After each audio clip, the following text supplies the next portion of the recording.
அனைவருக்கும் வணக்கம். புண்ணியத்தை எதிர்நோக்கி தானம் உதவிகள் செய்வது சரியா? இந்த கேள்வியை கோரக்கர் சித்தர் முன் வைத்தோம். ஆட்டோ ரேட்டிங்கில் வந்த பதிலே இந்த பதிவு. தொடர்வோம். முதலில் இதனை இரண்டு விதமாக பார்க்க வேண்டும். நாம் புண்ணியத்தை எதிர்நோக்கி ஏன் செய்கிறோம்? புண்ணியத்தை கிஞ்சிற்றும் எதிர்நோக்காமல் ஏன் செய்கிறோம்? இந்த இரண்டும் மன அலைகளின் கட்டுப்பாட்டின்படியே நடக்கின்றன. ஆம், உனக்கு தேவையான தருணத்தில் நான் உனக்கு உதவி செய்கின்றேன். அது எதிர்பாராத உதவியாக உனக்கு இருக்கலாம். அந்த நேரத்தில் மனமானது திடீர் அதிர்ச்சியாகும். பின் சுதாரித்து மகிழ்ச்சி பொங்கும். அப்புறம்தான் வார்த்தைகளில் வர்ணிக்கும். சார், நீங்கள் எவ்வளோ பெரிய மனசுக்காரர். இந்த நேரத்தில் எனக்கு மிகவும் தேவையான உதவி சார் இது. நான் படுகிற கஷ்டத்தை பார்த்து கடவுளே தான் உங்களை அனுப்பியிருக்கிறார் என்பாய். இது ஏன் இப்படி ஏற்படுகிறது? உனக்கு அந்த உதவி தேவையானது என்று எனக்கு எப்படி தெரியும்? நான் ஏன் உனக்கு உதவுகிறேன்? நானும் சொல்வேன், ஆம், கடவுள்தான் என்னை தூண்டி அனுப்பியிருக்கிறார் என்று. அப்படி என்றால் பலவாறு உதவிகளை எதிர்பார்த்து எவ்வளவோ பேர்கள் காத்திருந்து ஏமாற்றம் அடைந்திருக்கிறார்களே. அப்படி என்றால் அவர்களுக்கு கடவுளின் அனுகிரகம் கிடைக்கவில்லையோ? ஏன் உதவக்கூடியவர்களை கடவுள் தூண்டி அனுப்பவில்லை? இப்படியும் மனம் யோசிக்கும். ஆம், இதில் எது உண்மை, எது உண்மை இல்லை?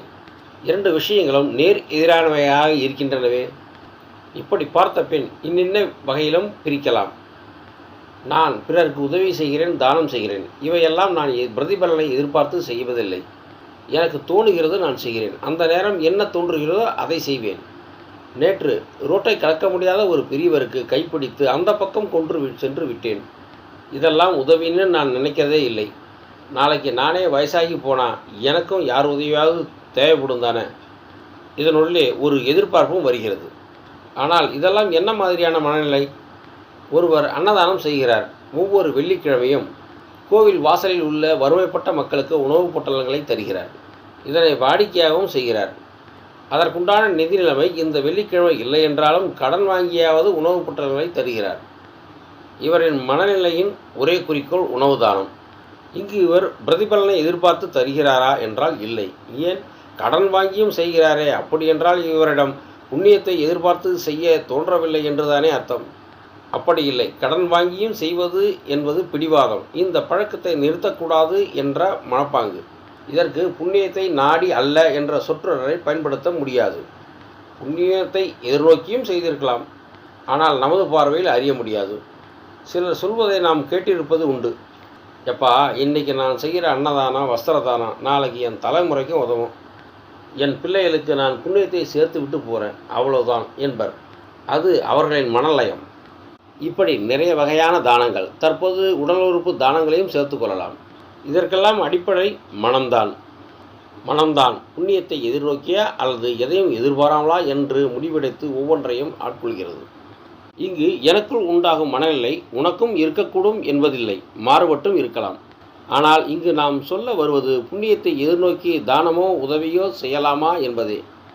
புண்ணியத்தை எதிர்நோக்கி தானம் செய்யாதீர்கள் என்றுதானே பெரியவர்கள் சொல்வார்கள். அதுதானே கடமையை செய், பலனை எதிர்பாராதே.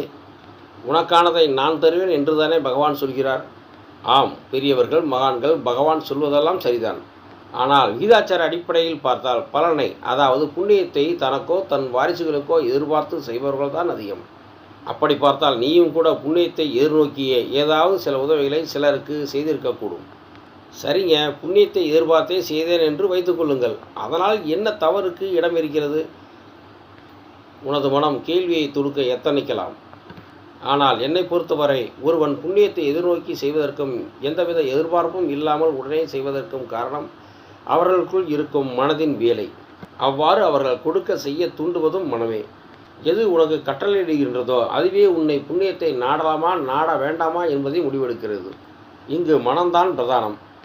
ஒருவன் புண்ணியத்தை நோக்கி செய்வதனாலேயே அவன் பாவகர்மா செய்துவிட்டான் என்று கருத முடியாது. அவனுக்குள் அவன் மனம் இப்படிதான் என்று தீர்மானிக்கிறது. அதனால் அவனுக்கோ அவனின் சந்ததிகளுக்கோ நல்லது நடந்தால் ஒரு மாதிரியும் கெட்டது நடந்தால் வேறு மாதிரியும் பேசுவது சரியல்ல. அதுபோல ஒருவன் புண்ணியத்தை எதிர்நோக்காமல் செய்த உதவிகள், தானங்கள் அவனுக்கோ அவனது குழந்தைகளுக்கோ பலன் தராமலும் போகலாம். அப்போது அவனும் அவனை சார்ந்தோரும் எழுப்பும் ஒரே வகையான வினா, நல்லது செய்பவனுக்கு காலமில்லையா? இங்கு எதனை எதிர்நோக்கியோ எதிர்நோக்காமலோ செய்யும் செயல்கள் எதுவும் நம்முடையது அல்ல. நமது மன தூண்டலின் விளைவாகவே அதற்குண்டான நிலைகளை எடுக்கிறோம். நாமும் நமது சந்ததியும் நன்றாக இருப்பதற்கும் அல்லது மாறாக நடப்பதற்கும் காரணம் இந்த உதவிகளோ தானமோ காரணமாக இருப்பதில்லையா? அப்படி என்றால் நாம் ஏன் அந்த அடுத்தவர்களுக்கு உதவி செய்ய வேண்டும் என்று ஆன்மீக நாட்டமுள்ள சிலர் கூட இந்த கேள்வி கணையோடு வரலாம்.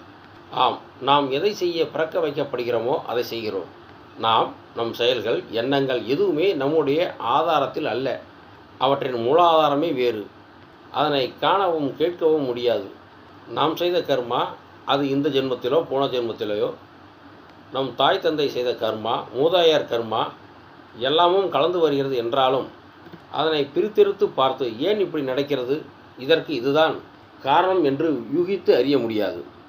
அவரவர் விதி அவரவர் செயல்பாடு, அவரவர் செயல்பாடு அவரவர் விதி அல்ல.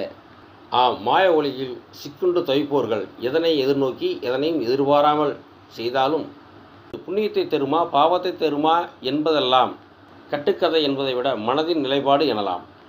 நாம் எடுக்கும் நிலைகள் நம் மனநிலையை பொறுத்தே அமைகின்றது. நம் சந்ததிகளின் சீரும் சிறப்பும் விதியின்படியே அமைகின்றன. நான் முன்பே சொன்ன மாதிரி இதன் மூலாதாரத்தையும் அதன் அளவுகோல்களையும் கண்டுபிடிக்க முடியாது. ஓம் நம சிவாய.